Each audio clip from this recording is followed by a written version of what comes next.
All right, can you see me, please? No. Good morning, ma'am.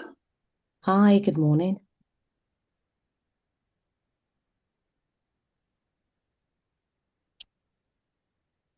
Yes. Good morning. Hi, good morning. We Good can't. morning, ma'am. Yeah, good morning. Yes, ma'am. Good morning, ma'am. Good morning, everyone. Good morning. Good morning. There's no And African thank you for time, joining. so Welcome. Yes. we'll be starting shortly. No African time, 11, Yes. 11. Yeah, go ahead. Yeah. Yes, ma'am. So, my name is Brianna Tokikiola. I'm using this medium to welcome you all to the Shikan event. So, it is with so much joy and gratitude that I welcome you all to this Shikan Conference 2025, the very first of its kind, and certainly it's not going to be the last. So today we are here to be empowered, to be challenged, and to be reminded that Shikan, meaning we can do whatever we have the strength to do. So because we are women doesn't mean we are limited to some things. So Shikan is just like an eye opener for all of us. So allow me to begin by introducing the force behind today's vision, the Fadaka Olufunke Foundation, also known as FOF. So this foundation was established in May 2017 out of a burning desire to serve, to educate and empower women and young people, especially in undeserved communities across Nigeria. So from the beginning, the Fadaka Olufunke Foundation has been rooted in compassion, purpose, and action over the years. And this mission has only grown stronger thanks to our founder. So since 2017, the Fadaka Olufunke Foundation has imparted sexual health education in over 200 schools across Lagos and Ogun State, equipping young girls and boys with the tools and the knowledge they need to live in a safer and healthier environment. So beyond the classroom, FOF has reached deeply into our communities through hospital visits, maternity home support, community games, back to school programs, community empowerment, free medical checkup for old women to also walk into our office for checkup, for empowerment programs. So it's not just about education. We bring comfort, we bring care, and we bring connection. So through the Fadaka Olufunke Foundation life-changing initiative, we have two individuals that have been successfully relocated, giving them a fresh start and a renewed hope. So a testament on how compassion and every other thing goes. So when backed by force, we can truly achieve whatever it is we want to achieve. We are not limited by our ideas because we are women. So now let me say a word about the extraordinary woman behind all of this.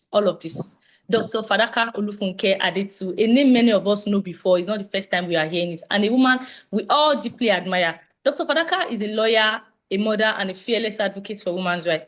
She is also a highly accomplished person academically, holding two PhDs, two MBA, and a master's degree. A true example of that woman that can achieve excellence in both intellect and in both impact. But beyond the titles and achievements, what makes her very unique is the special and soft arts. She's the backbone of this foundation, the Fadaka Olufunke Foundation. Likewise, she's the backbone of the first edition of the Shikan event. So the voice that speaks when others are silent, and the hand that reaches out when others turn away. Because through our initiative, we have reached out to many children in schools in terms of empowerment through education. We have helped many children in giving them the strength and the courage to speak up.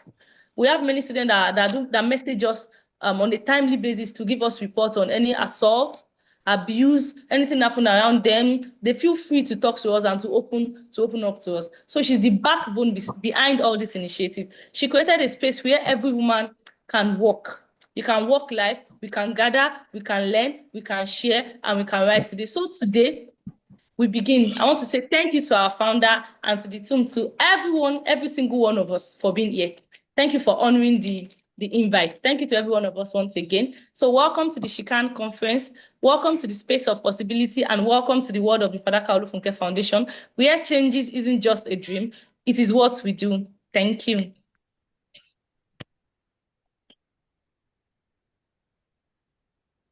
Thank you so much. Uh, Yes, Thank you, Kiki. Just yes, give a welcome speech before we hand over to the team. I want to welcome everybody who are taking the time to be here today. yes, The vision supersedes, it supersedes the name. So we want to welcome everyone here, the school teachers, school principals, the owners, team members, and everyone who are taking the time to be here today. We don't do African time, unfortunately. So we will, it doesn't matter how many people we have here, we will open and commence the conference. So if we could send the links to our friends and families, because I know today will be very, very impactful. And this is going to be first of its kind for the FOF Foundation. So I'm just going to welcome everyone. So I'm seeing Mrs. Upe Yemi. You're welcome. Mr. or Mrs. Olabode Da Udu. Toph, our manager, obviously, Kike.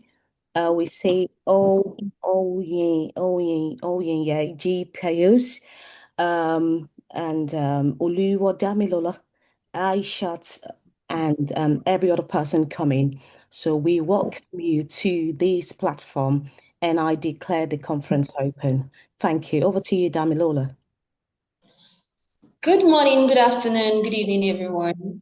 I'm deeply honored to stand before you today to introduce something truly special, the very first edition of the Shikan Conference, proudly organized by the Fadaka Olufunke Foundation. Once again, my name is Oluwadamilola. This is more than just a virtual gathering. This is a moment, a message to every woman listening today. You matter, and even more than that, you are capable. The name of this conference says it all. She can. She can dream, she can learn, she can dream, she can learn, she can rise, she can lead, she can heal, she can break generational limitations, she can become whoever she chooses to be unapologetically. This conference was born out of the urgent need to create a safe and empowering space for women who are ready to unlearn lies, break through silence, confront limitation, and most importantly, to grow. It is a space for honest conversation, life changing information, and real sisterhood. We live in a world where many women are taught to shrink, to dim their light, to lower their voice, to accept less than they deserve. But here at She Can, we say enough. We believe in the power of knowledge and the strength of storytelling and the fire that is lit when women come together with purpose. Today, you hear from women who are not knowledgeable, just knowledgeable, but passionate, who will explore sex education because every woman deserves to understand her body, protect her dignity, and make informed choices. We will dive into personal development because growth doesn't just happen by accident, but by intentions. And we will explore career paths because you were never created to be small. You were made from impact, for excellence, and for legacy. This conference is only the beginning. We envision a future where women in our communities, from students to single mothers, from professionals to young girls, have access opportunities, mentorship, and voices. So I welcome you not just to sit and listen, but to participate, ask questions, write down what speaks to you, connect with the speaker, and when we are done, carry this fire into your own life, into your community. Let today be the day you tell yourself, I can. Let this conference be the spark that reminds you she can, and so I can. Thank you, and welcome to the She Can Conference once again. Thank you, Damilola.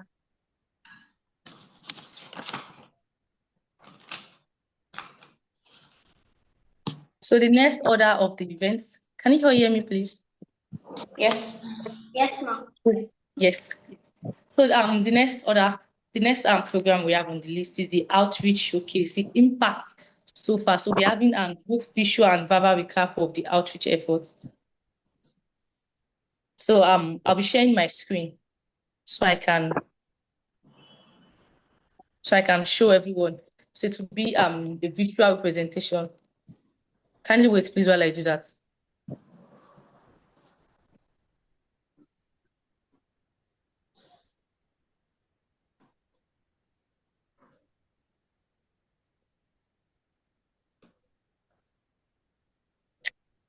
So I'm with you, please.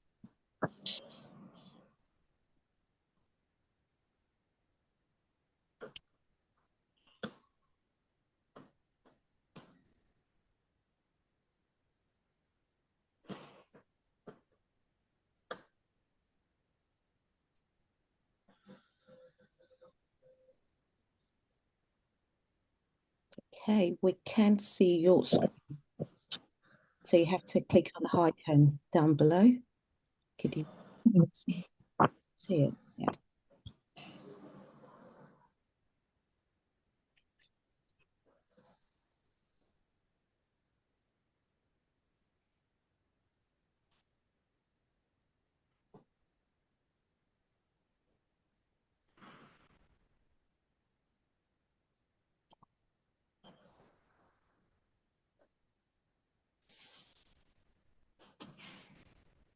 Okay. Okay, so yeah, go ahead. Yeah. So we can't just say okay. Say it horribly. I think it's working on. Follow this, please. I'm trying to share my screen.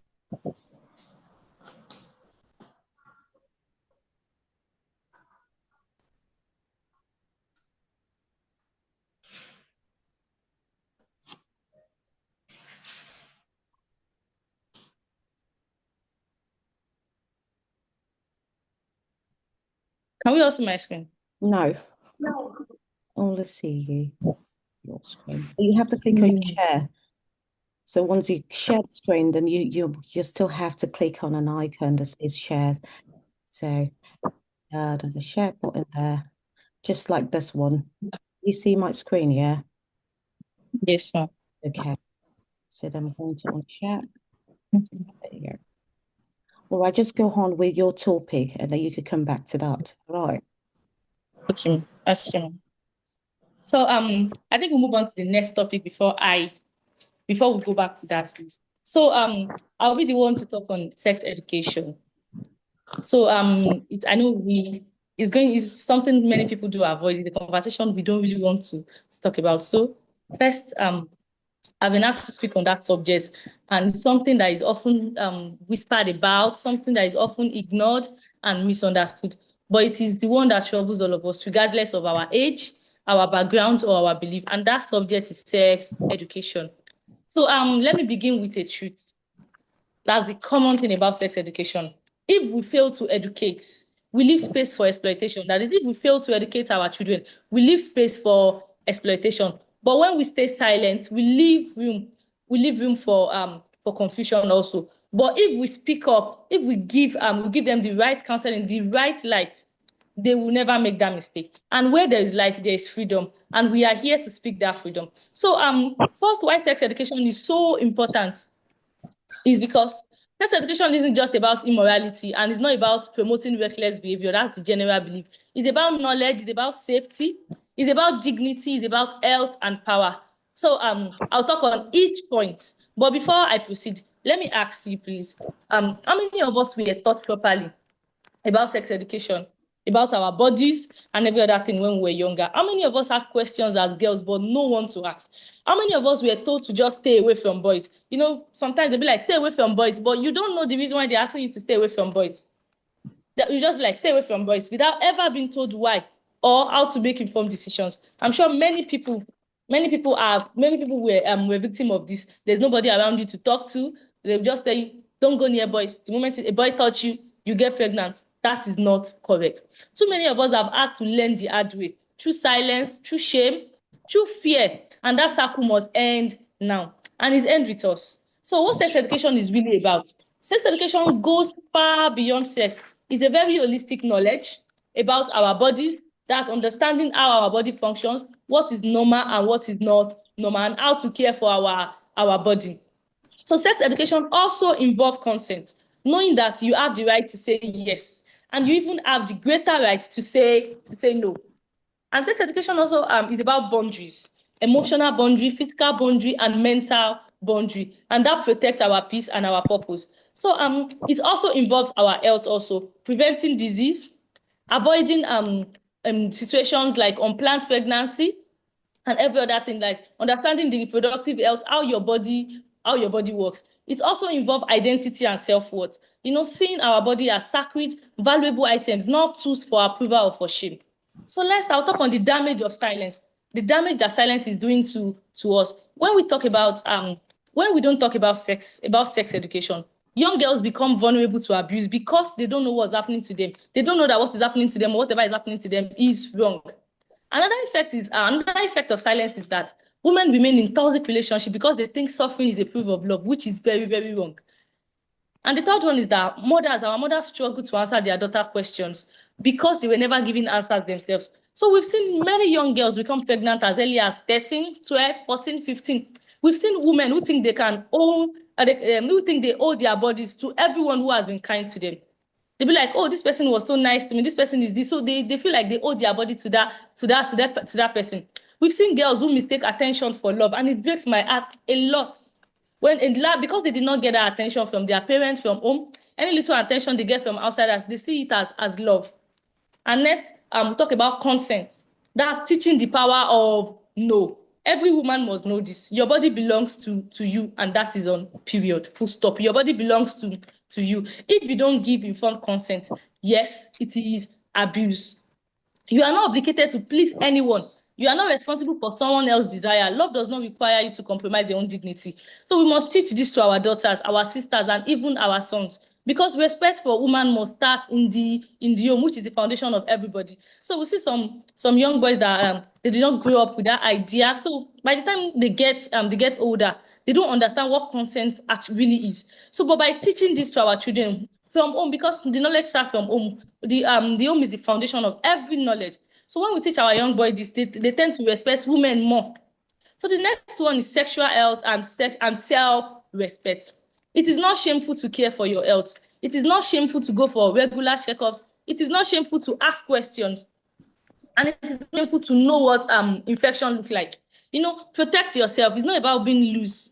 It's not being loose to carry knowledge. It's being wise. Wisdom is not unclean. It is divine. So some people be like, when you're asking too many questions about some song, they'll be like, oh, this girl is so loose. This boy is so... No, you are not loose. Knowledge is divine. Knowledge is not unclean. And the next, we'll talk about...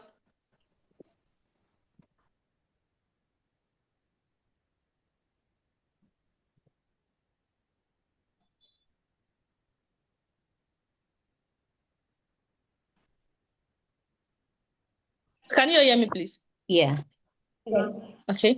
So the next we'll talk about the role of mothers and the role of mentors. As a mother, as a guardian, as a mentor, what is your role in sex education? So whether you are a mother, you are a teacher, an auntie, a leader, you are a custodian of knowledge, you don't need to have all the answers, but you must be willing to have that conversation.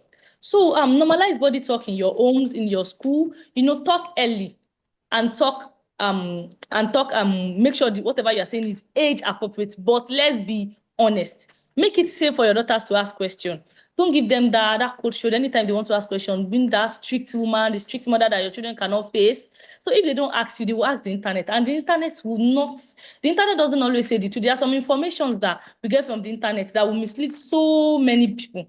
We have many informations on the internet that have misled so many children, because at the time when a girl is getting questioned on how to prevent pregnancy, I think the mother is in the right position to teach that child.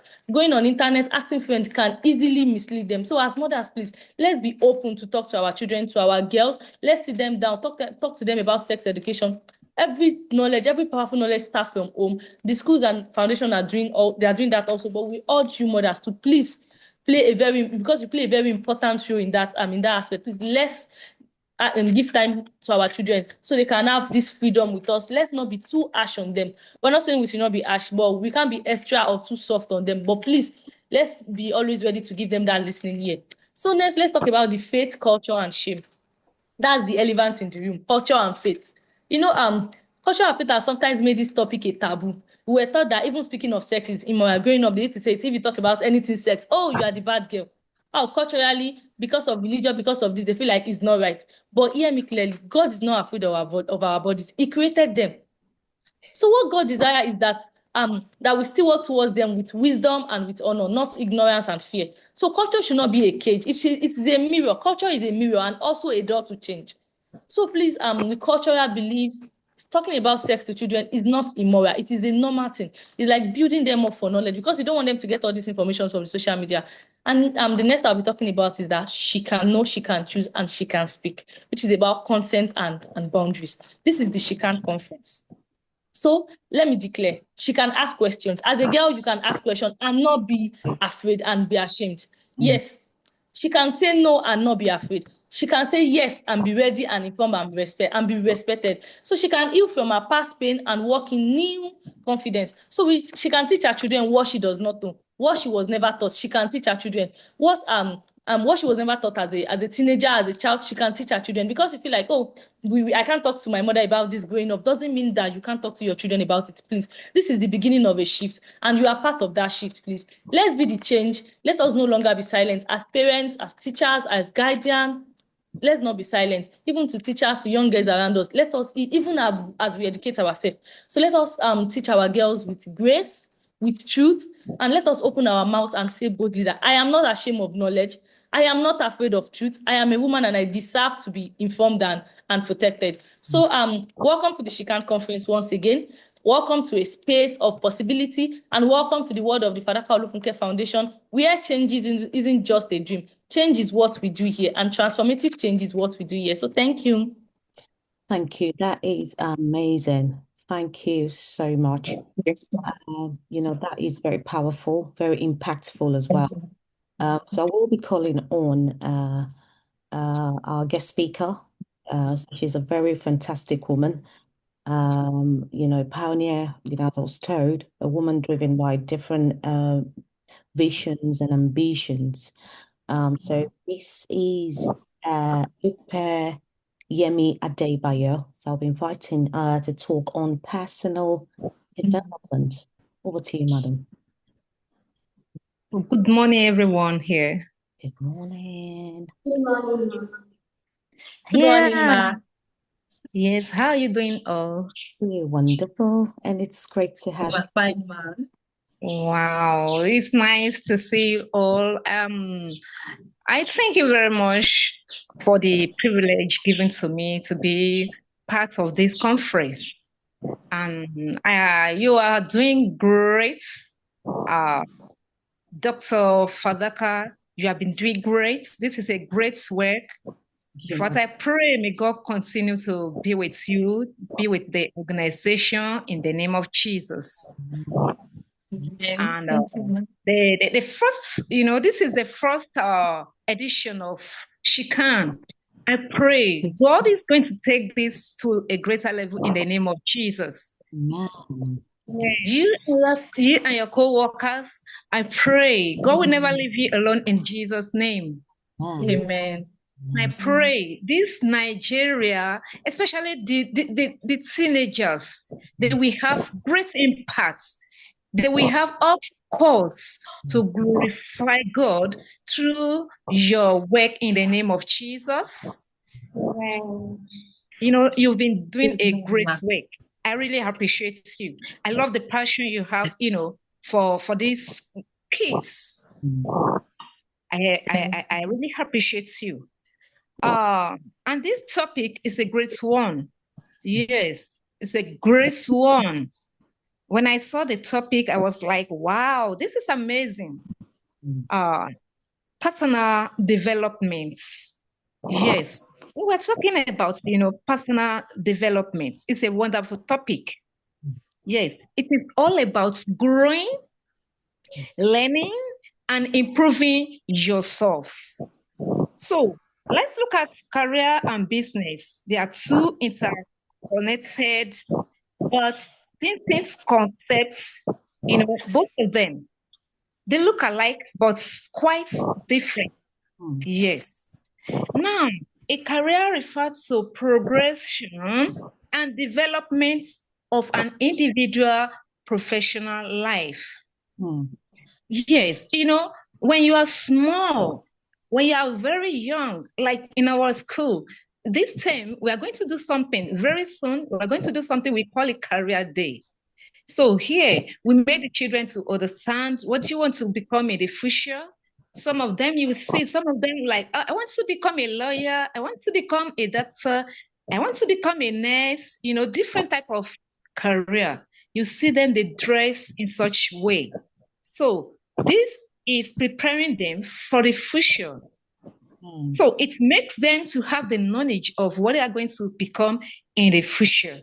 And I pray God will continue to help them in the name of Jesus. So Also, this career, when we're talking about this career, it encompasses the jobs, the roles, the experiences that contributes to personal growth, personal skills, the developments, and long-term growth. When we are talking about career. Now, career and business, let's look at business can be referred to the activities or operation, like a transaction involved in producing or selling goods and services. When you attend to customers, you can sell your goods to customers, different type of things like that. So it is about creating values for customers, for stakeholders and society. But while doing this, you generate profits. So that is all about business. And if you look at the world today, people prefer to be in business, yes, because you see, any salary, some people were like, oh, I can't hear salary. I can't earn salary. I have some of my friends, they were like, oh, you want to become a teacher? I'm not ready to become a teacher. What you want to receive per month, I am going to receive it within 2 days. But don't understand everything. So understanding business principle can help individual advance in their career, whether they work for a company or start their own ventures. So now let's go back to the career. Career growth often involves developing skills that are valuable in the business world, such as leadership, problem solving, and strategic thinking.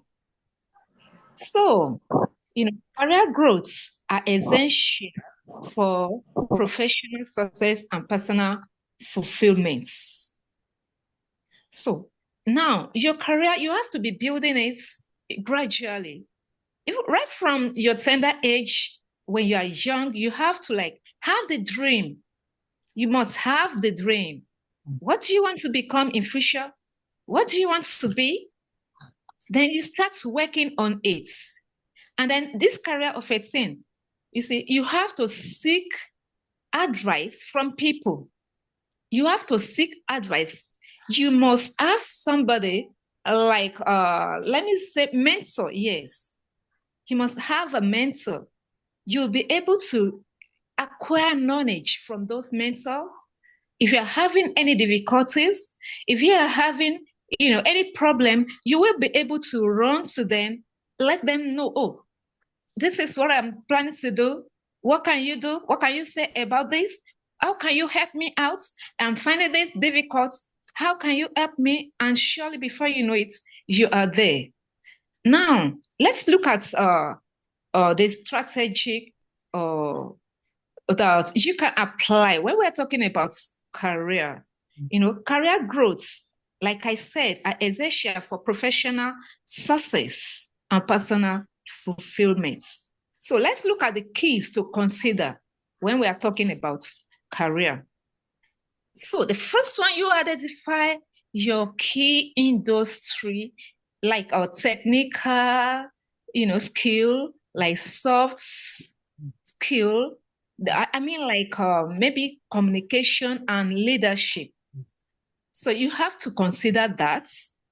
So when you consider that, it's going to help you a lot because you have a long way to go. When we are talking about career, even business, you have a long way to go. So, and then you have to take courses. Yes. You don't just stay without learning. You have to learn. You learn every day. You learn every day. You do findings on internet, you do findings. You read books. When you read books, you gain a lot. Online, you gain a lot. So you don't just say or believe you can do it all alone. No, there is nothing you can do alone. You have to acquire knowledge. You must acquire knowledge in different ways. Then before you know it, you are there. So like certification, like I said, workshop to make you stay updated. So it will really help you. Now let's look at networking. Like I said, you build the relationship, within your industry through events or professional organization. Yes. Through some organization, you can gain knowledge. You can gain knowledge because there are some people, they know this before you. You see, they've been into it before you. They have a lot of experience. So you just go there, you can just connect with them and seek advice, seek knowledge. When you seek knowledge every day, you gain more knowledge. But when you're just sitting down, you don't want to learn, you think, oh, I can do this alone. No. It's not up to that because this world is growing day by day. Now we are in computer age. So we have to what can I do again? What can I do again? What should I do again, to improve myself in these aspects? So that is why you build relationship with your industry, probably through events, or other things, different type of organization. You must be with them. You can, networking can open doors, to opportunities. Networking, we open doors for opportunity, different type of opportunities that you don't even have before. What you don't know before is going to be like an eye opener, like eye opener. So you're like, wow, so I can add this, I can add this, I can add this. Before you know it, you are there. So another point is here, you have to set a goal. When we're talking about career, you have to set a goal. Yes, you must set a goal for your career. Let there be regular review. Yes, and adjust your goals based on your, progress, based on what you're hearing about yourself, about your career. Probably you are into it before and something is going wrong, you don't know. So you have to ask some people, oh, how am I going? How am I doing it? Is it okay the way I'm doing it? Is there any lapses? Do you have any way you want to correct me? Am I going wrong in any area? So by the time these people let you know, then you'll be able to work on yourself. So you focus on your goals. You have to have focus. Yes, you have to set goal for yourself and you have to work towards it, to meet up with your target. And then before you know it, you are there. And another one here is, like I said, feedback and reflection. You seek feedback from people. Yes. You don't just say, oh, I am Mr. Know All or I am Mrs. Know All. No, you don't do that. Like me in my place of work, at times I do ask my staff, oh, come, is there any way you think I'm going wrong? So if they let me know, I work towards it. Another thing is we do have PTA meeting. In PTA meeting, you will see different type of parents will come here, the staff at times might want to be angry sometimes based on what some of the parents were saying. I let them know that come here, they are all human beings. And God created us in different ways. So you can't expect everyone to praise you. If everyone is praising you, then you're not doing good yet. Now, when there are some people telling you, oh, you're not doing good in this area, you're not doing good in this area, you have to get on, sit down, check yourself. Oh, am I going wrong here truly? Am I going wrong there truly? Then you work on it. When you now work on yourself, you will see there will be betterments. So you have to give room for feedback. It is very, very important when we are talking about career building. So it is very, very important. Let people see you. Like this used to say, a prophet cannot see himself or herself. Yes, because God will always tell another person or another people about the prophet. The prophet might not see what is going to happen to him or her. So it is just like that. You yourself, you can't know yourself. You don't know what you are doing. It is people that will tell you, oh, this is you, this is you, this is you. And then you work on yourself. And I pray God will continue to help us in Jesus' name. So you also reflect on your experiences and grow from success to challenges. So mentorship, like I said the other time, it is very, very important. You must find a mentor for yourself because they know more than you. They've been working before you. They have a lot of experience which you don't have. So you must make it a job to go to them all the time, to seek knowledge from them always, to ask for experience, and then they are ready to put you through. That is a good mentor. A good mentor will always put you through. But if you're having anyone that is not ready to put you through, you should know that, oh, this person is not a good mentor. And then you find your way to look for another mentor. And then the next one here is staying adaptable. Yes, you must be open to new opportunities. Yes, open to new opportunities, roles, and industries. So you don't just say, like, oh, let me be stagnant. No, you shouldn't be stagnant. You should be open to new opportunities all the time. So any opportunities can come your way, you grab it easily. Before you know it, you are there. Before you know it, you are doing what you have not been doing before. And you'll be surprised that, oh my God, I'm doing this. Am I the one doing this? Am I the one doing this? Yes, it is because you're open to new opportunities. So it doesn't matter that, oh, I can't do this. Oh, I've not done this before. Oh, I don't think I can do it. No. So when you are encouraged that you can do it, then just take a bold step. You take a bold step and then you do it. Before you know it, you are there. If you can't do it perfectly, being the first time, by the time you do it second time, you will see that you'll be perfect. So that is it. You have to be to be adaptable, to any opportunity in life. And then work-life balance. Maintain a healthy balance between your professional and personal life because balance can enhance your productivity on overall well-being. So then you take action. Like I said, you take action. Identify yourself, identify your career, take action, set goal, seek the advice of the mentors. Mentorship is very, very important. The mentors can be our strength. Let me say they are our strengths.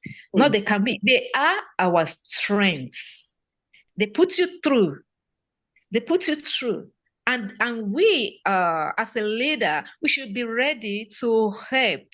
We should be ready to help the followers. So in any area they need our help, we should be ready to render the help. So we don't say, oh, because I know this, I can do this, I can do this, I don't want others to do it. There is nothing we're going to gain from that. But when you are ready to, build the followers, before you know it, they are doing what you can do. And even if you're not available, they're always there for you. So that is it. May God continue to help this organization in the name of Jesus. Thank you very much. Thank you. Thank you, Ma. You're highly welcome. That was great. So we learned a few key words. So I'm just I put it on the chart anyway. So networking can open doors to opportunity. Networking Yes. said you have to give room for feedback. You have to give rooms for feedback. This means day by and she said balance can enhance your productivity. So Yes. work-life balance, business balance, everything. So it's amazing. Oh, we have at least 5 people watching us live again, from all the platforms. So you're welcome. So I've just streamed live, you're welcome. And that's Mrs. Adebayo. The streaming will be uploaded on our YouTube channel, so we can all go back and rewatch these conference. So for those that missed it, so that's amazing. So I will invite Kiki, so Miss Rihanna Okikiola um, you know, to give us our own part of, you know, is the sharing working now, yeah? So let me pin myself and get you on board. Okay. Okay. Is the sharing working now, ma? I can't, I could see you. So Okay, let me move somewhere else. Can you all see my screen now, apart from me? just you. It's just you were saying. Just Yeah. Now? Now? yes. Yes, No. yeah, we could still see you. So Mrs. Olabode says networking connects you to unlimited opportunities. Yes, yes, that's one of the phrases from Mrs. Adebayo. Thank you for adding that to the chart. Yes. So I'm gonna get on with myself, and whilst Kiki is working on the share screen, if that's okay. All right, so Yes, ma. While I'm working on the share screen, it's fine. um, when I'm working on while I'm working on that, so the next we have on the program list is the Career and Business Talk by the founder, ASEP, Dr. Fadaka Olufunke Adetu. So I Thank, welcome her to start the speech now, ma. thank you so much. Can we all see my screen? So if we can't, is it readable? Yes. Yeah. Yeah. Fantastic. So I want to, just after me, we have 3 more, and then we're done with today's conference. Right. And after me, I will be calling on Mrs. Muradike, you know. Yes, ma. So right. So Mrs. Muradike, can you get ready? Right, so we will be talking on building a career, a sustainable career, and I will not take your time. So I'm going to dive into a few things. And so first of all, what's the difference between a career and a sustainable career? What's the difference between a career and a sustainable career? So a career is a professional journey, that involves pursuing a specific field or industry. That means you want to become a lawyer, you want to become a doctor, you want to become a teacher. Now, a sustainable career is a field career that you have chosen. I mean, let's put it in a simple layman's language.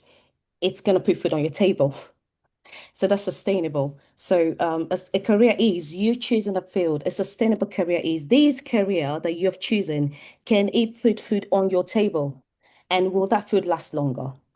Okay, so that's the difference. So we're talking about career, but there's a career and also a sustainable career. Now, choosing the wrong field, can affect all areas of your life. These also includes your personal development, your emotional needs, financial capacity, you able to provide for yourself and also for others. And it could also affect your relationships with your family, with your friends, and your psychological well-being. So what do I mean is when you choose the path, when you pick a career as a woman, especially, the world we live in today. So, we women, we have, the receiving part. And, because we are the receiver, okay, we have to ensure that whatever we receive is what we can multiply. So yeah, so whatever, if you chose the wrong career or the wrong days, the wrong start to do, and it did not end up growing or it did not end up becoming a success, you have problems like your emotional well-being, you're gonna end up being broke, and that might even affect your relationships. It's like getting married. You can't get married when you're poor, because the children will not eat on, they won't drink water, they need food, they need clothes, a home, you need shelter. Yeah, so we're going to move on to the next. So, how do you choose a career? How to choose your career? I will be using what we call the SWOT analysis.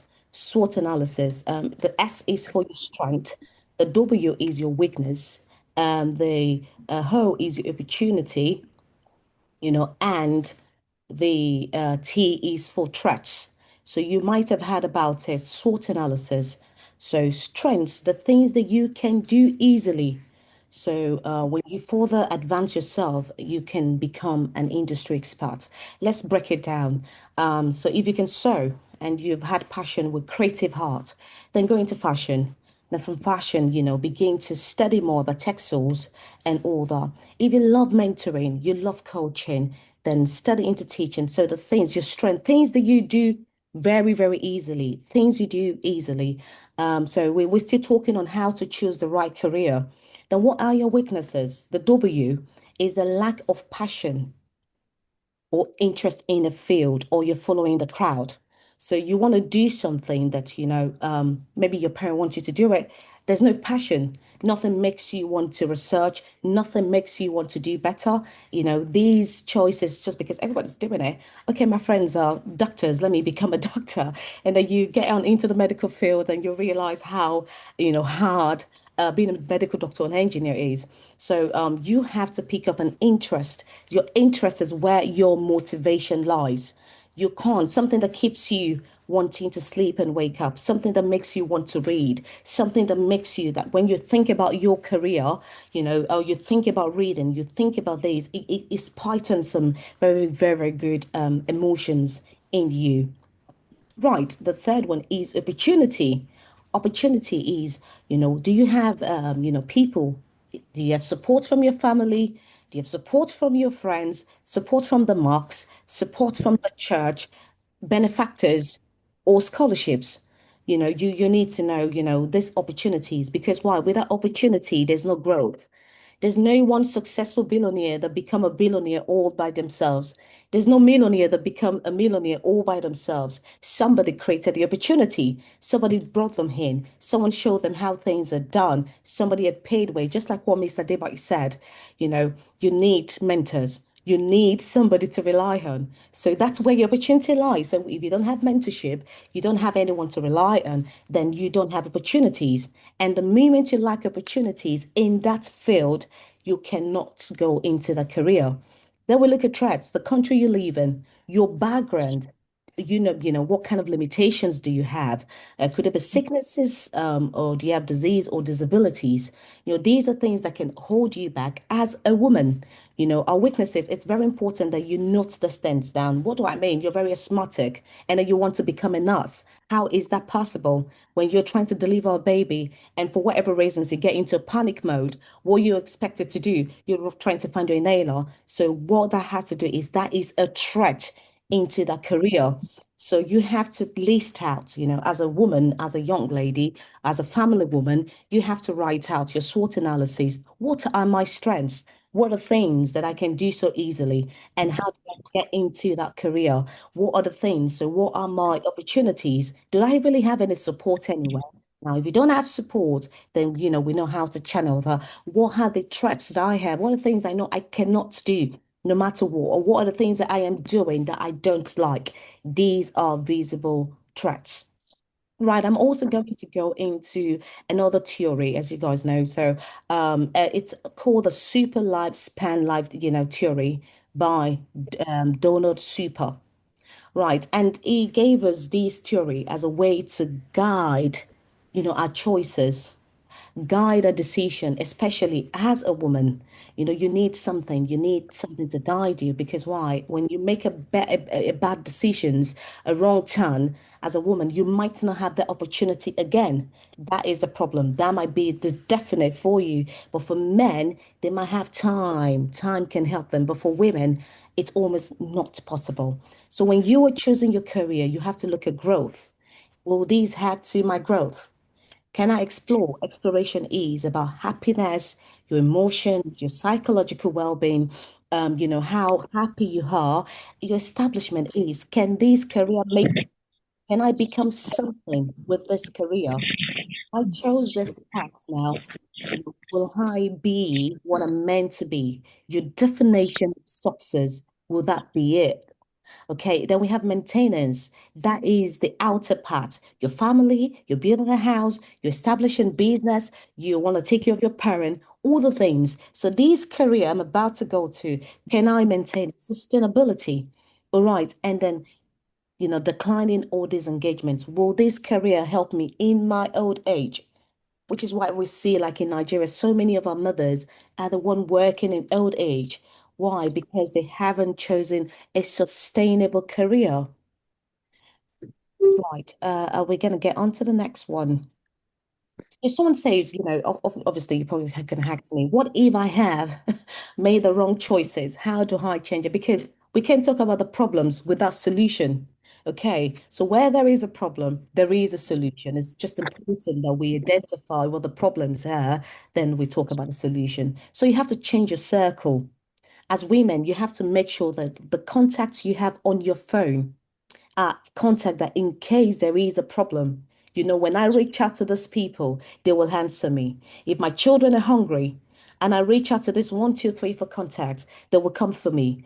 If I want to do something, I decided I want to go into something else and I reach out. We're not just meant to have our phones without doing nothing with it. Our phones is not just to have so many things because as women, we're always on the declining side. We decline every time as women from our age to, we age very badly. We have hormones. We're the one with the societal problems. It's a man's world, especially in Africa. It's a man's world. If there's any kind of infertility, it's the woman. If there's any problems with the family, it's the woman. If there's, we just have to embody all the problems. If the man is angry, it's the woman. The family members are not happy, it's the women. So we tend to, we can just never win. But one of the things that we can do internally is to make sure that we're conscious. Okay, now I know I've made the bad choices. I know I've taken the wrong turn. Now the first thing to do is to change your circle, change your contacts, change those that have access to you, begin to move up, begin to want people that are better than you. Why? Just because if you become or you fall back, you can fall to something. So many women have nothing to fall back to, and that's where the problem lies. Then find your area of interest. You're never too old. You're never too old to sing. You're never too old to knit. You're never too old for fashion. You're never too old to go back to school. You're never too old to become a teacher. I was, having a one-to-one with a woman yesterday, and she said, I've always wanted to be a teacher. I've always wanted to be a teacher, Dr. Fadaka. But for days and dads and my children have said, yeah, you're not too old. How old are you? Oh, I'm just 49. You're not too old. So we enrolled her. You're going back to teaching school. And 2 years' time, you have. Okay, you're never too old. You're never too old to go back into that business that you want to do. You're never too old to become what you want to become. It's because the society told you that. You're never too old. So we're talking about women or those who have made the wrong choices, those who have made bad choices, and how we can overturn those decisions to work in our favor. Then look for a mentor. We can re-emphasize that. Find mentorship. Find mentorship. Mentorship is very important. Mentorship could be your mother, it could be your teacher, it could be your friend, it could be your pastor, it could be your boss at work, it could be someone you inspire to. Have the confidence, go meet them. Okay, you need mentorship if you want to get into an industry, just like what Mrs. Adebayo said. You need an expert in that industry that will guide you through. This is how I did it. These are the mistakes I made. Why? So you don't have to repeat that same mistakes. Then save money. Women, we tend to buy everything. Women need to cultivate the culture of savings in case there is a raining day. If you look statistically, we realize that most women are widows. Why? Because men are very negligent with their health. Men decided to do all the hard labors in their lives and cut, their lifespan. Men tend to be very rugged in choices and, decisions. A man with a one wife could decide to, okay, I want to marry another wife, and then that kills him. He has hypertension and dies. A man, obviously, who has some muscles can decide, oh, yeah, I got muscles. I'm going to do 5, 10 things, and he dies of heart attack and stroke. So why? We women have to rely on that individual. So it's important that we save money. We need to activate the culture of savings. A woman to save will save herself. That's what I normally would say. A woman that save will Mm. save herself. It's not every time we have to buy the cosmetics. It's not every time. Look at me today. I've got no makeup on, just my wet lips. Sometimes it's okay to understand how natural, we are. Why? Because all those little pound, £20, £40, £40, £60 in Nigeria might just be for cosmetic, but in Nigeria or in Ghana is a lot of money. There's about 240,000 or or 200,000, but that will help. So, and if you look at it in Nigeria is also better than some other countries. Okay, some countries, like Sudan, not, and all these other Chad and the rest of them. So the more you're complaining about your country or your situation, other countries too, they want to, they want what you have. Okay, so we need a culture. We need to activate the culture of savings. When you save yourself. When you save your Hmm. and then someone say, how do Wow. you go about saving? Yes, you can't save. There are methods to saving. That's when you attend some financial conferences where we tell you the opportunities, how you can put in your money in the right source. Not all those schemes that people do, but when you save your money in the right way, you as a woman will end up realizing that there's something to fall back to, which means you have saved yourself. Now, Wow. start where you are. You don't have to go anywhere. Where you are, Mr. Debye says something. This is an information age.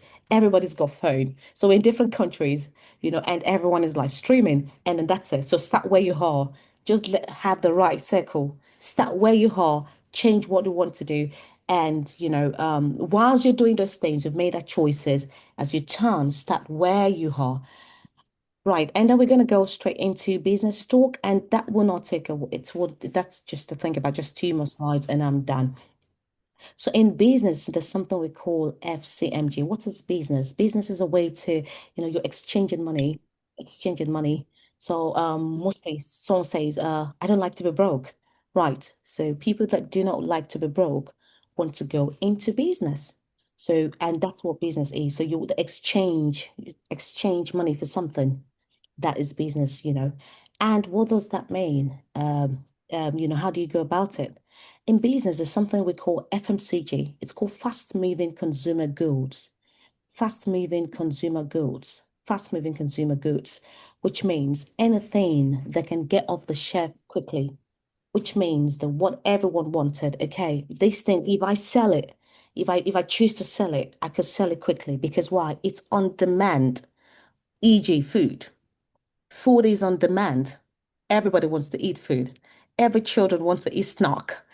So identifying those items, as women, even if you have to start in, small, you want to start as a small business owner.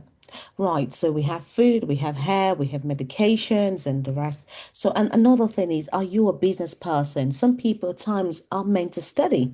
Some people are meant to hand salary. You're meant to hand out. Some people are actually will grow when they're salary earners, especially women, than becoming business owners. Because when you can't save, you can't take your eyes off certain things, you're not in self-disciplined, then what you have is you cultivate a bad culture around your business. And that's why there's no growth. That's why there's no success. That's why A is doing it, B is doing it. B has a result while A is struggling. So some women need to understand that it's okay to hand. When you hand salary, what happens? You instill discipline. Salary Hmm. earners are disciplined individuals, which means that, we know we've got 30 days. I've got my two children. I've got 30 days. So when my pay incoming, we'll pay this, we'll pay that, we'll pay that. What next? We have to wait. So when you hand salary, it builds your discipline. You don't rush into business, except that's number one. So where does the business interest comes from? Is it from a family? Which means if your mom is a business person, we did talk that theoretically, but we'll tell you, well, have you been to school before? Why is that? Because if your parent have been to school, your chances of doing well in academics is high. So these are questions that we ask here. So is your mom a business person? Is your father a business person? So if your interest is coming from there, then you will end up becoming a business person or a better business entrepreneur. Why? Because you would have learned one or two things, or they have, ideas that will guide you into that business or that venture. Okay. And number two, we have where did your idea come from? Where did your idea come from? You have all this money saved as a woman, and then you've saved all your money. Where does the idea come from? So these business idea, where have you picked it from? Is it from internet? Is it from research? Have you gone out, to ask people? Is it from other experiences? And then the third one is, did you have the support funds for it? Where will you get the money? That's where opportunities comes in place. Where will you get the money? Why? Because the money you're saving to save you, it's not the money you will use for your business. So someone asks, how do I go about that? That means it's okay to work and earn salary and save your salary to start your business. Okay. You don't need to, excessively, because why? We always say something, 1 plus 1 is 2. Now, if you make 1 plus 1 2, you can make 2 plus 2 4. Now, if you make 1 plus 1 2, you can't make 1 plus 1 2. That means you don't have the capacity to make 2 plus 2 4. So understanding where you get the funds from, and that will help you in terms of how you manage the business. And then what backup plans do you have? Everybody wants to go into business. What if it crashes? What if there's no internet today? What if the country stops importation? What if there's no accessibility? What if we have another COVID-19? What backup plans do you have? So without the right backup plan, do not venture into a business. We've watched our mothers, they've lost a lot of money in their businesses. And you have a trader, you have someone who does a sales mate, especially in Africa, they sell hair, they sell this, and yet, they've not attain that success level. The reason is there's no backup plans, because you should have a backup plan before you get into business, especially as women. Why? Because most times we don't have anything to fall back to. Most times we have just ourselves, our community, and maybe a few family members that maybe might not like us. So, fortunately, when you find yourself being a woman, or, you would grow up into this gender and realize, you know what, yeah, I'm a girl, I'm a woman, right? How do I navigate life? That is where you begin to think, to realize that it's very important you have a backup plan. Your backup plan should be something that you have somewhere, and you know that, if something end up happening without a backup plan, then go into business. Why? Because the losses will be greater, and then that might, affect your overall mental state, emotional well-being, and the rest of you. Right. And finally, I'm gonna, I have just few words. So a sustainable career is the one that not only allows you to meet your basic financial needs, it also supports your long-term personal growth and your emotional well-being. Okay, so when you choose the wrong field, the wrong field can negatively impact all aspects of your lives. This includes your personal development and emotional well-being. It is important to access, your career carefully. And when you're making all the choices, be very careful as a woman. And finally, your career as a woman is like a seed. You choose your career like a seed. And what do I mean? Some careers, they are seasonal. They're seasonal, which means that, it's let's use corn. Corn has its own season. So every time you have to go through the same process. You have to go back planting, and it has to grow, you harvest, you sell, and that's it. So without the repeat labor, corn cannot be sustainable. But some seed take longer time, and it becomes a tree, which means that it all have to wait for the season. Whenever the season comes, the fruits, comes up again. That is how careful a career should be. So picking up a career is we should see it as a seed. Do I have to repeat labor every time for harvest? And the question is, what happens when your energy declines? What happens when there's no longer strength? Because if you're planting a corn, what happens? You have to do it every time. You have to wait for the season. If you're planting a cassava, you have to do it. It's a repeated labor. But you have a palm tree, you have all the big ones, okay? Seeds. The more the season, the more the year goes by, it becomes a tree. And then all you have to do is just to relax and wait for the season to come, and then the fruits comes down. All right, so that's how careful a career should be, our choices should be as well. They're all seeds.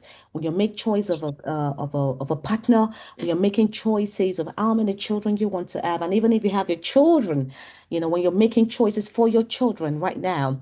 So okay, I've made bad choices, but I need to guide my children not to make bad choices. So we're looking at it from that angle. The career, their life, it's like a seed.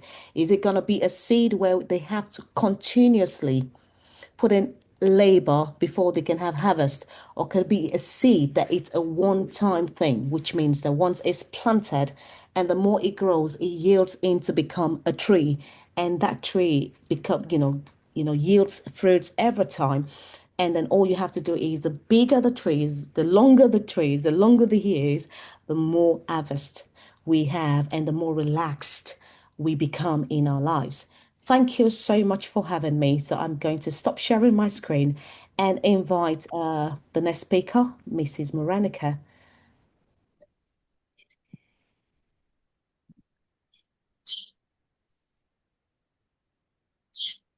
Over to you. You have to unmute yourself. Yes, Mrs. Okay, you have to unmute yourself. Yes. Welcome, Ma. Good morning, Thank you, Ma. everybody. Wonderful. Good morning, ma'am. My Good name is morning. Murendike Daudu.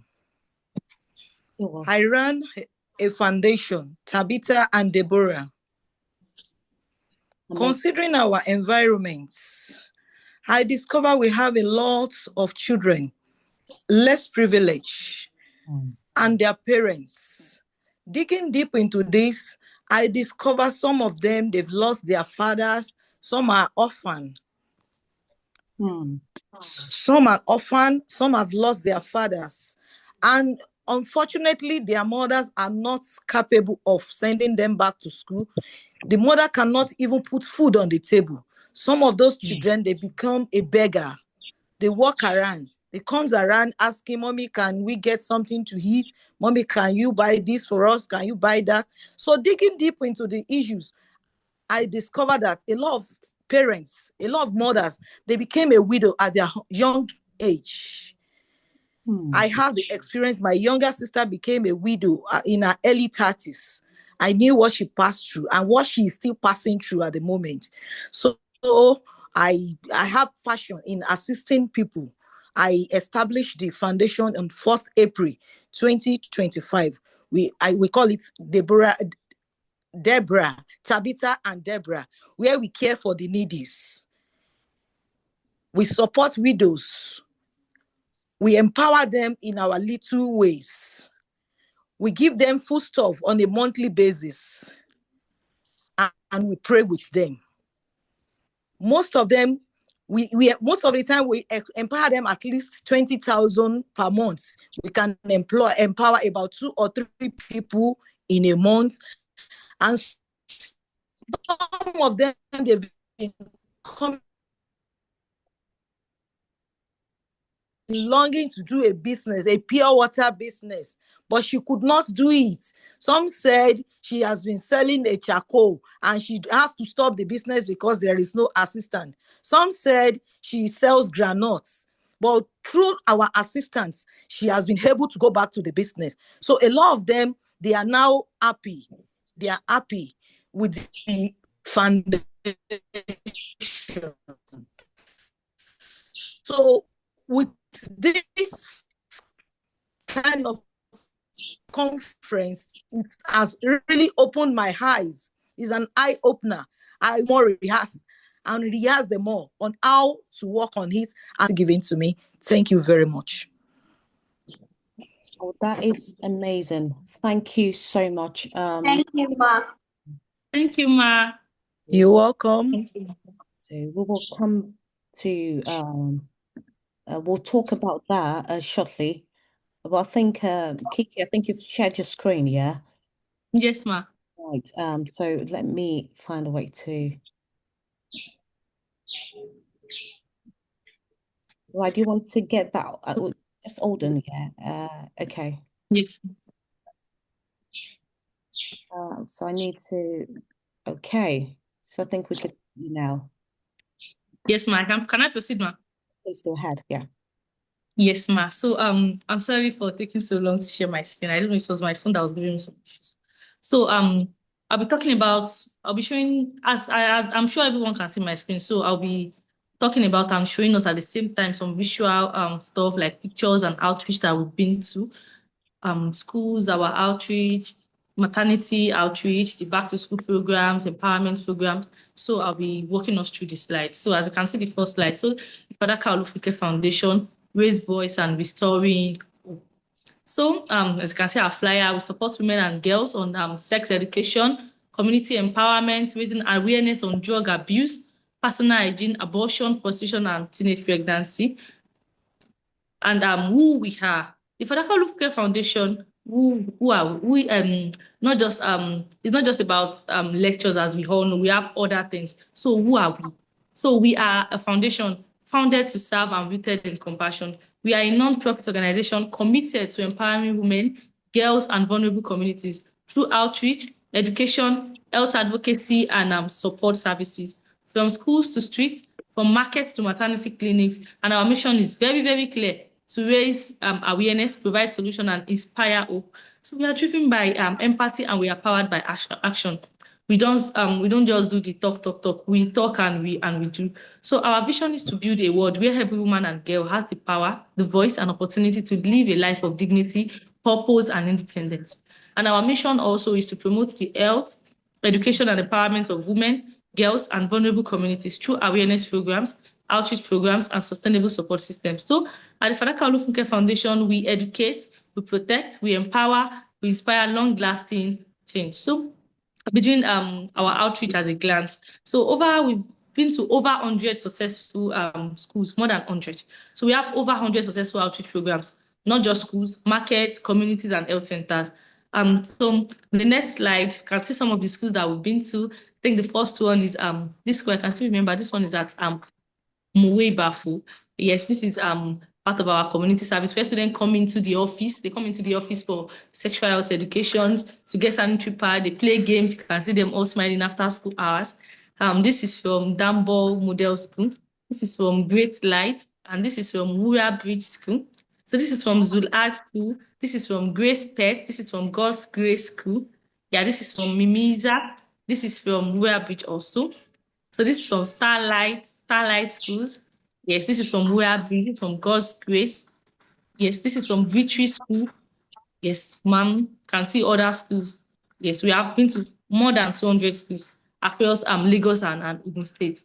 So our other empowerment programs, we have the widow and market woman empowerment. We support low-income women with capital, food items, and business tools, helping them regain their confidence and sustain their families. We see old women, instead of begging, they want to work, but because they don't have that capital, so we've been able to provide items and business tools for them to work with.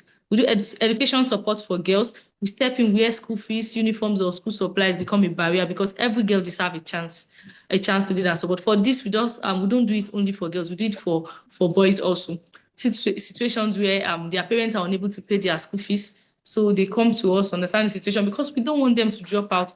Because the moment they are at home and not doing anything, that's when they start misbehaving. At least let them, when they are going to school, they are learning a skills. One way or the other, they are very busy. So it will keep them from imitating bad friends, keeping bad friends, and the like. The skills and vocational support also. We support equipment and training support for young women to learn trade, start business, and grow existing ones. There are some girls, they be like, well, I don't want to go to school. Or some after senior secondary school, they don't want to go to university. Maybe might be that the parents cannot provide. Maybe they've been known for like 2 to 3 years. Maybe they failed their work, so they want to learn the skills. And even the parents can't provide that. So we step in to provide, to register them. So these are parts of the market outreach that we've been to give women money, give them money to add to their capital. So our education and school-based programs also, we have the sexual health and puberty education. We guide students through changes in their body. That's one thing we do personally. It's like after our outreach, after the whole lecture. So we do a kind of one-to-one, because I've seen a situation where a girl messaged me that how will she calculate her menstrual cycle, that she's kind of shy to ask in public. So I had to sit her down especially, and I called the other girls to join in. So we do personal development sections also, like self-esteem, boundaries, hygiene, effects of domestic violence, consequence of sexual abuse. This is a program we do every Thursday. on Facebook in the morning and on TikTok in the evening. It's called the Fadaka Olufunke Foundation Talk Show. Just yesterday we had one. The first one was on Facebook. That was 11 to 12 every Thursday, 11 to 12 on Facebook. So yesterday we talked about consent and boundaries on Facebook, and on TikTok 4 to 5 the Fadaka Olufunke Foundation Talk Show. We talk about the consequence of domestic violence, and we also have the Back to School campaigns. We provide books, bags, socks, and uniform to people in undeserved communities. So poverty doesn't become a barrier to education. We see young, very young kids in primary school, secondary school with torn uniform, no school sandals. Some are using like all this polythene nylon as school bags. So we step in to provide for them. We provide the schools, their lunch, the school bag, their lunch box, and every other thing. So we've been able to do that across 20 communities, where we just go in, we make sure it's rural areas. We go in, or to communities, we just go there. We pick students that are not properly dressed, get their information, and then we proceed. That's some of the people that came to the office to pick up the stuff. So we have the maternity and health outreach also, promoting community health.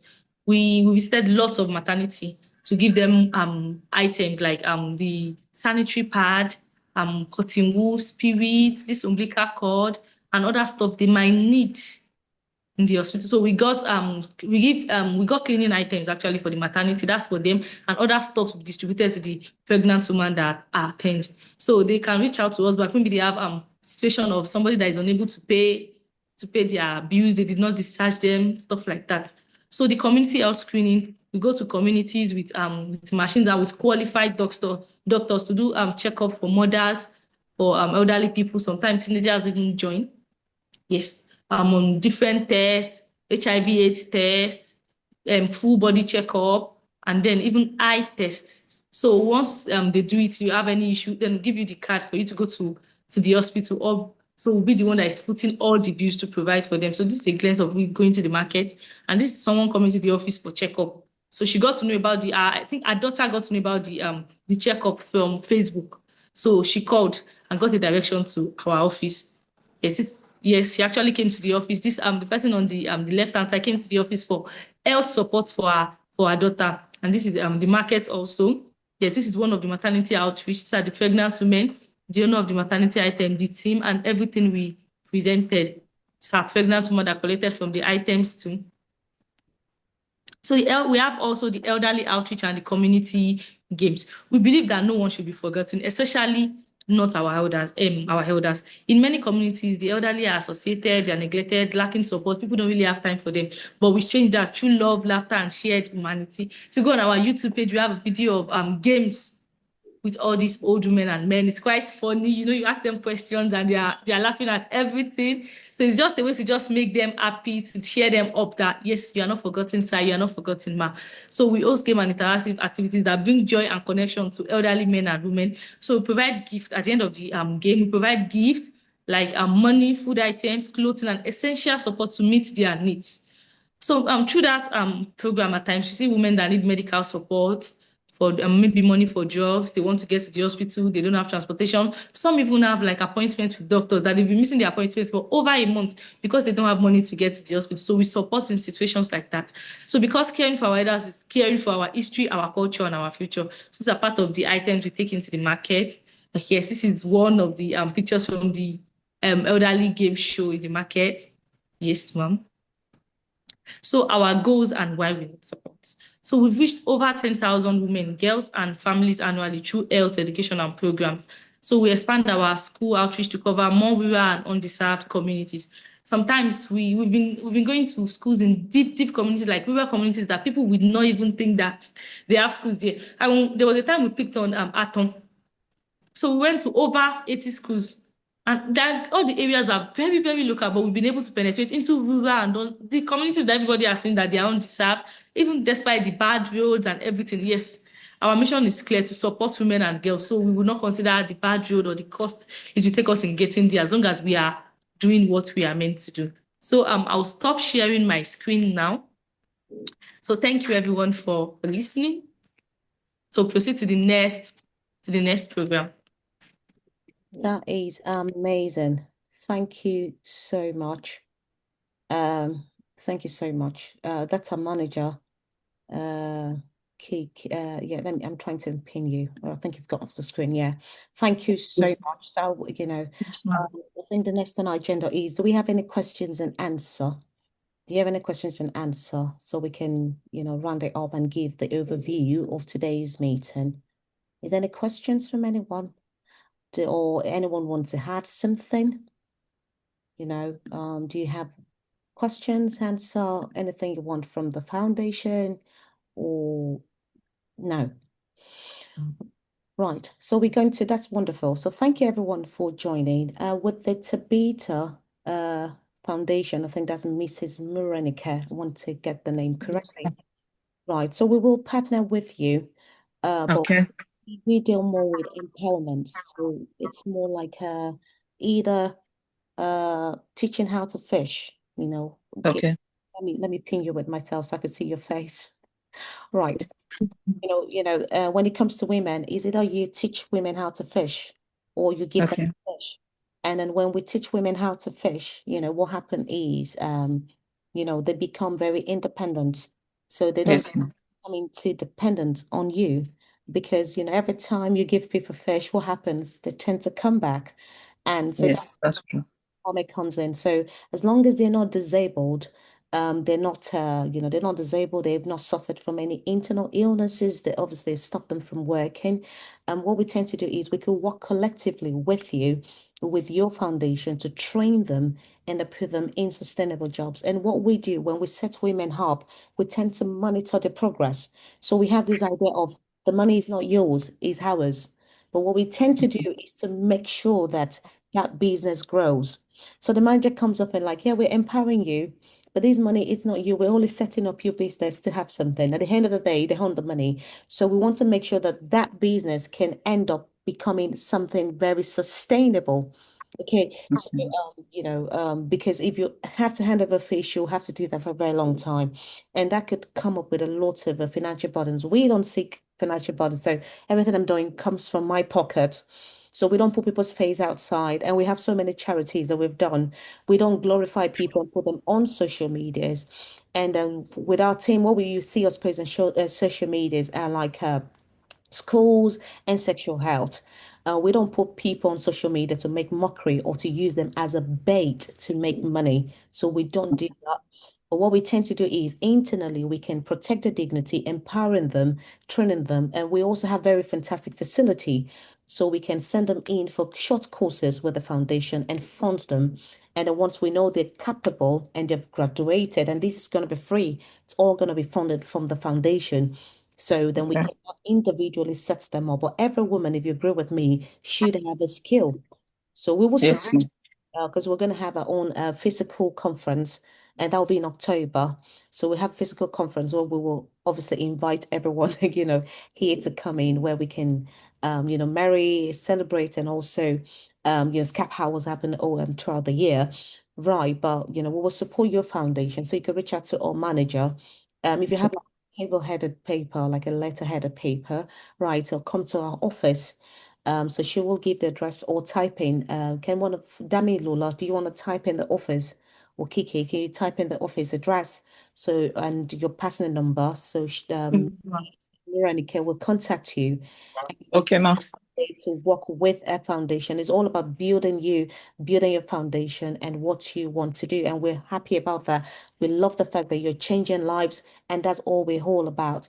But we can also extensively help the women. So we can also not just give them fish and let them come back, care for them and then put them something to do. And then you move on to the next, into the next, into the next. Because widows, a lot of them. There's a lot widows and the young widows, the old widows, the women, and it never stops when it comes to women until we die. It just never stops. And these are reality of women. So we work with you financially. We also work with you, the ones that are willing to work, the ones that want to learn something, then we will help them to get that skills, then set them up. That's how we do it. So to get the skills, we know you're very good at what you're doing now. You can cater for yourself. And then what we tend is that they tend to come back. 2018 we set a woman's up, we set her up with a 500,000. And on her birthday in 2025, I think, she gave me 1 million. And I just saw the money in my account. I'm like, who's this person? So I had to track it down, and I don't want any kind of illegal money in my account. And eventually, it's like, oh, I'm like, how is it? She has one of the biggest stores in Lagos. And what happened is during the COVID-19, a lot of people came to her and stopped buying and stopped buying. Did you see how the market grew?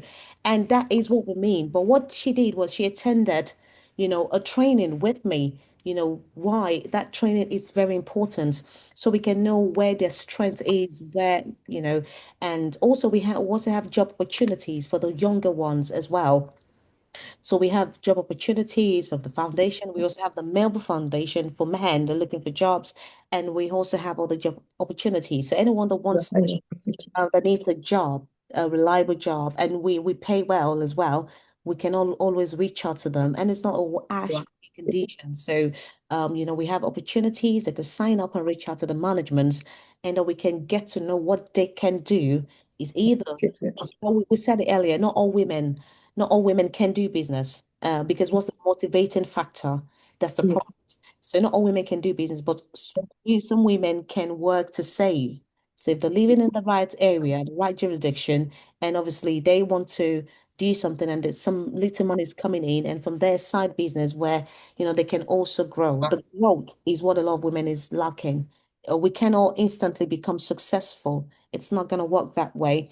It's going to be beat and beat and beat and beat, and that's how we achieve it. So everybody grows together.